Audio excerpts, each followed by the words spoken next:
الحمدللہ وکفا وسلام علی عبادہ الذین اصطفى اما بعد فاعوذ باللہ من الشیطان الرجیم بسم اللہ الرحمن الرحیم قد افلح المؤمنون الذین هم فی صلاتهم خاشعون صدق اللہ العظیم وصدق رسوله النبی الکریم اللہم صل علی سیدنا محمد وعلی آل سیدنا محمد واصحاب سیدنا محمد وبارک وسلم علیہ۔ آج سے ہم قرآن مجید کے 18ویں پارے اور 23ویں سورۃ المؤمنون کا آغاز کر رہے ہیں۔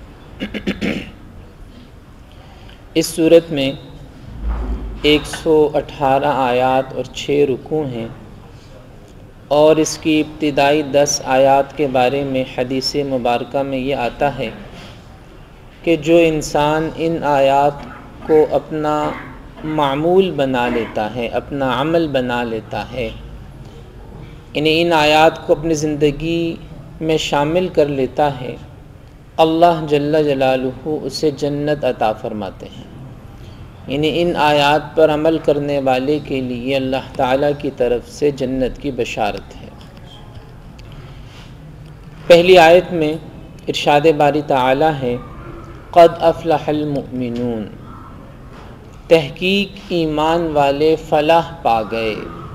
قد افلح المؤمنون، فلاح کا معنی ہے سرخرو ہونا، کامیاب ہونا، بامراد ہونا اور کامران ہونا۔ فلاح ایسی کامیابی کو کہا جاتا ہے جو دنیا اور آخرت دونوں میں حاصل ہو۔ ایک آدمی صرف دنیا میں کامیاب ہوا تو وہ فلاح یافتہ نہیں ہے، بلکہ دنیا اور آخرت دونوں میں جب کوئی انسان سرخرو ہو جاتا ہے، بامراد ہو جاتا ہے، کامیاب ہو جاتا ہے تو اسے فلاح یافتہ شخص کہا جائے گا۔ پہلی آیت میں اللہ تعالیٰ نے یہ اعلان فرما دیا کہ حقیقی معنی میں فلاح اسے ہی ملے گی جو ایمان والا ہوگا، مؤمن ہوگا۔ اور ایمان والا کون ہوتا ہے، مومن کون ہوتا ہے، اہل ایمان کی صفات کیا ہیں، وہ اگلی آیات میں بیان کیا جا رہا ہے۔ سب سے پہلی بات، پہلی صفت فلاح یافتہ مؤمنین کی پہلی صفت ہے الذین هم فی صلاتهم خاشعون، کہ جو اپنی نمازوں میں خشوع اختیار کرنے والے ہیں۔ خشوع کیا ہوتا ہے؟ عربی زبان کے اعتبار سے خشوع کا معنی ہے کسی کے سامنے خوف اور ہیبت کی وجہ سے ساکن اور پست ہو جانا۔ سکون اور عاجزی اور پستی کا نام ہے خشوع، کہ جب انسان نماز میں اللہ کے خوف اور ہیبت کی بنا پر سکون اختیار کرتا ہے، پست ہو جاتا ہے، تو اس کیفیت کو خشوع کہا جاتا ہے۔ بنیادی طور پر تو خشوع کا تعلق دل کے ساتھ ہے، کہ جب دل میں خوف آتا ہے، دل میں اللہ کی ہیبت آتی ہے، دل میں اللہ کی ذات عالی کی کبریائی اور اس کی عظمت کا احساس آتا ہے تو انسان میں خشوع پیدا ہوتا ہے۔ بنیادی طور پر خشوع کا تعلق دل کے ساتھ ہے، یعنی یہ دل کی صفت ہے۔ قرآن مجید میں بھی اسے بارہا دل کی صفت قرار دیا گیا کہ دل ہی ہے وہ مرکز جہاں سے انسان میں خشوع و خضوع پیدا ہوتا ہے۔ اور پھر حدیث میں یہ بات آئی ہے کہ جب انسان کے دل میں خشوع پیدا ہوتا ہے تو پھر اس کے اعضاء و جوارح میں بھی خشوع پیدا ہوتا ہے۔ آپ صلی اللہ علیہ وسلم نے ایک آدمی کو دیکھا کہ نماز پڑھ رہا ہے اور ساتھ ساتھ داڑھی کے ساتھ کھیل بھی رہا ہے، تو آپ صلی اللہ علیہ وسلم نے فرمایا کہ اگر اس کے دل میں خشوع ہوتا تو اس کے جسم کے اندر بھی خشوع پیدا ہو جاتا۔ تو خشوع کا اصل مرکز دل ہے۔ جب دل میں خشوع آتا ہے، دل میں ہیبت آتی ہے، دل میں اللہ کی ذات عالی کا خوف آتا ہے تو پھر اعضاء میں بھی، بدن میں بھی سکون اور خشوع اور خضوع کے آثار ظاہر ہونے لگتے ہیں۔ اور پھر جب اعضاء و جوارح کے اندر خشوع آتا ہے تو پھر انسان کے خیالات بھی ادھر ادھر نہیں بھٹکتے۔ جب دل کو معلوم ہو جاتا ہے کہ کس کے سامنے کھڑا ہے تو پھر جسم بھی غیر ضروری حرکت نہیں کرتا اور خیالات بھی ادھر ادھر نہیں بھٹکتے۔ یہ جو بہت سے لوگ شکوہ کرتے ہیں، سوال کرتے ہیں کہ جی نماز میں دھیان نہیں رہتا، نماز میں دھیان نہ رہنے کی وجہ یہ ہے کہ دل غافل ہے۔ جب دل غافل ہوتا ہے تو پھر ذہن بھی غافل ہو جاتا ہے، جب دل غافل ہو جاتا ہے تو پھر اعضاء و جوارح بھی سکون میں نہیں رہتے۔ جب دل حاضر ہوتا ہے، جب دل میں خشوع آتا ہے تو اعضاء و جوارح میں بھی خشوع آتا ہے اور خیالات بھی ادھر ادھر نہیں بھٹکتے۔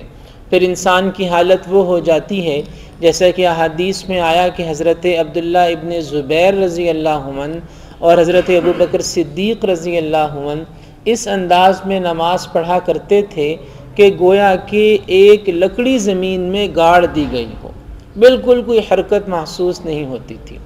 اور سیدنا علی المرتضیٰ رضی اللہ تعالیٰ عنہ کا حال یہ تھا کہ ایک بار جسم میں تیر گھس گیا، نکالنے سے نہیں نکلتا تھا۔ کسی نے مشورہ دیا کہ جب نماز پڑھنے لگیں تو پھر تیر نکال لینا۔ جب نماز شروع کی، طبیب کو بلایا گیا، تیر نکال لیا گیا اور سیدنا علی المرتضیٰ رضی اللہ عنہ کو احساس تک نہ ہوا۔ یہ ہے نماز، خشوع و خضوع والی نماز۔ امام ابو حنیفہ رحمۃ اللہ علیہ کے بارے میں آپ حضرات جانتے ہیں کہ 40 سال تک عشاء کے وضو سے فجر کی نماز پڑھی۔ جب ان کا وصال ہو گیا تو پڑوس میں ایک بچہ اپنے والد سے پوچھنے لگا کہ یہ ساتھ والے گھر میں رات کو ایک لکڑی دکھائی دیتی تھی، یہ ایک ستون دکھائی دیتا تھا، آج وہ ستون نظر نہیں آ رہا ہے۔ وہ کیا تھا؟ وہ امام ابو حنیفہ رحمۃ اللہ علیہ کا قیام تھا کہ قیام میں ایسے کھڑے ہوتے تھے جیسے کوئی لکڑی گاڑ دی گئی یا کوئی ستون کھڑا کر دیا گیا کہ معمولی سی جنبش یا معمولی سی حرکت بھی نہیں ہوتی تھی۔ الذین هم فی صلاتہم خاشعون، کہ جب دل میں خشوع آتا ہے، دل جب حاضر باش ہو جاتا ہے، دل میں جب یہ احساس بیدار ہو جاتا ہے کہ کس ہستی کے سامنے کھڑے ہیں، کس ذات کے سامنے کھڑے ہیں، جب دل میں خشوع آتا ہے تو اعضاء و جوارح کے اندر بھی سکون آ جاتا ہے اور ذہن کے خیالات بھی ادھر ادھر بھٹکتے نہیں ہیں۔ جب دل غافل ہے، دماغ بھی غافل ہے اور پھر اعضاء و جوارح بھی غافل ہیں، پھر دنیا کا ہر خیال نماز میں آ رہا ہے، سارے منصوبے نماز میں بنائے جا رہے ہیں اور سارے حساب کتاب نماز کے اندر کیے جا رہے ہیں۔ جب دل غافل ہوتا ہے پھر نمازیں ایسی ہو جاتی ہیں۔ انہی آیات کی روشنی میں علماء نے لکھا ہے کہ ظاہری اعتبار سے ہر وہ چیز جو نماز کے خشوع کے منافی ہو، اسے نماز میں کرنے سے نماز یا تو ٹوٹ جاتی ہے یا نماز کا ثواب کم ہو جاتا ہے، نماز مکروہ ہو جاتی ہے۔ مثال کے طور پر نماز میں ادھر ادھر دیکھنا، کپڑے سے یا داڑھی وغیرہ سے کھیلنا، انگلیاں چٹکانا اور اس قسم کے دوسرے اعمال جو نماز کے خشوع کے منافی ہیں، وہ نماز میں کرنے سے نماز کے ثواب میں کمی آ جاتی ہے اور بعض اوقات یہ چیزیں تو نماز کو توڑ بھی دیتی ہیں، نماز ان سے فاسد بھی ہو جاتی ہے۔ اس لیے کہ خشوع نماز کا اہم رکن ہے، نماز کی شرائط میں سے ایک اہم شرط ہے۔ ہر وہ چیز جو خشوع کے منافی ہوگی وہ نماز کے لیے اچھی نہیں ہے، وہ نماز کے ثواب میں کمی لانے والی ہوگی یا وہ نماز کو توڑ دینے والی ہوگی۔ اسی طرح نماز کے اندر خیالات، اس کا بہترین حل تو یہ ہے کہ انسان اپنے دل کی اصلاح کر لے اور اپنے دل میں خشوع و خضوع پیدا کرے، اس احساس کو دل میں بیدار کرے کہ کس ہستی کے سامنے کھڑا ہے، کس ذات کے سامنے کھڑا ہے۔ جب یہ احساس بیدار ہو جائے گا تو دل کبھی غافل نہیں ہوگا، دماغ ادھر ادھر نہیں بھٹکے گا۔ لیکن پھر بھی اگر کسی آدمی کو نماز میں کوئی خیال آئے تو اس خیال کو جھٹک دینا چاہیے۔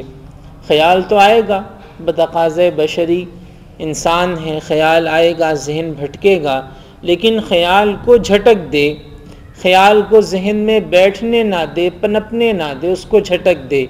ایک بار، دو بار، تین بار، چار بار ایسا کرتا رہے گا۔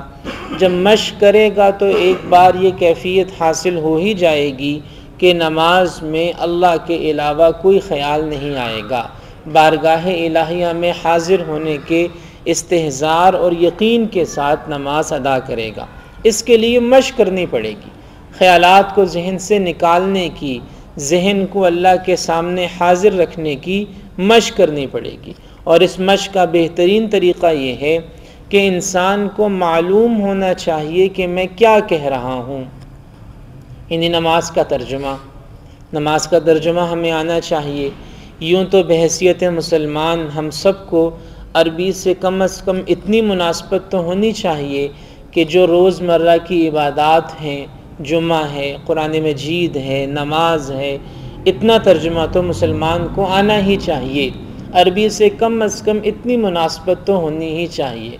اگر اتنا زیادہ نہ بھی ہو سکے تو کم از کم نماز کا ترجمہ ہی یاد کر لیں کہ دن میں 5 بار نماز پڑھتے ہیں، اللہ کی بارگاہ میں حاضر ہوتے ہیں، 5 بار ہمیں دن میں اس چیز کی ضرورت ہوتی ہے، کھانے کی ضرورت دن میں 3 بار ہوتی ہے، اور اس کے لیے ہم 15 20 گھنٹے محنت کرتے ہیں، حالانکہ ایک دن میں کھانے کی ضرورت 3 بار، اور نماز ایک دن میں 5 بار پڑھی جاتی ہے۔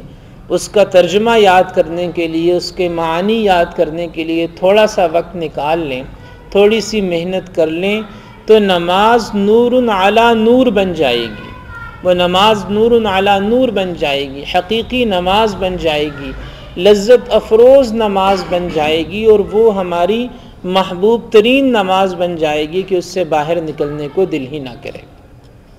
تو دل میں خشوع پیدا کرنے کا ایک طریقہ تو یہ ہے کہ انسان کو پتہ ہونا چاہیے کہ وہ زبان سے کیا کہہ رہا ہے، اللہ سے کیا باتیں کر رہا ہے۔ نہیں پتہ ہوگا تو دل ادھر ہوگا، دماغ ادھر ہوگا، زبان کچھ کہہ رہی ہوگی، وہ نماز کا حقیقی سرور کبھی حاصل نہیں ہو سکتا۔ اور دوسرا کام کرنے کا یہ ہے کہ اللہ کے وہ نیک بندے جنہیں اللہ نے تقوی کی دولت سے نوازا ہے، خشوع و خضوع کی دولت سے نوازا ہے، ان کی صحبت اختیار کی جائے۔ نیک لوگوں کے پاس بیٹھنے سے، اللہ والوں کی صحبت میں بیٹھنے سے انسان میں نیکی کے اثرات پیدا ہوتے ہیں، اچھائی کی اور تقوی کی اور خشوع و خضوع کے اثرات پیدا ہوتے ہیں کہ جن لوگوں کی صحبت انسان اختیار کرتا ہے انہی کے رنگ میں ڈھلتا چلا جاتا ہے۔ تو سورہ مومنین کا آج ہم نے آغاز کیا، اس کی ابتدائی آیات میں ایمان والوں کی خاص صفات بیان کی گئی ہیں، جن میں سے پہلی صفت یہ بیان کی گئی الذین ہم فی صلاتہم خاشعون، جو اپنی نمازوں میں خشوع اختیار کرنے والے ہیں۔ مزید صفات کا تذکرہ انشاءاللہ اگلی نشستوں میں ہوگا۔ اللہ پاک ہم میں سے ہر ایک کو قرآن مجید کو سمجھ کر اس پر عمل کرنے کی توفیق عطا فرمائے۔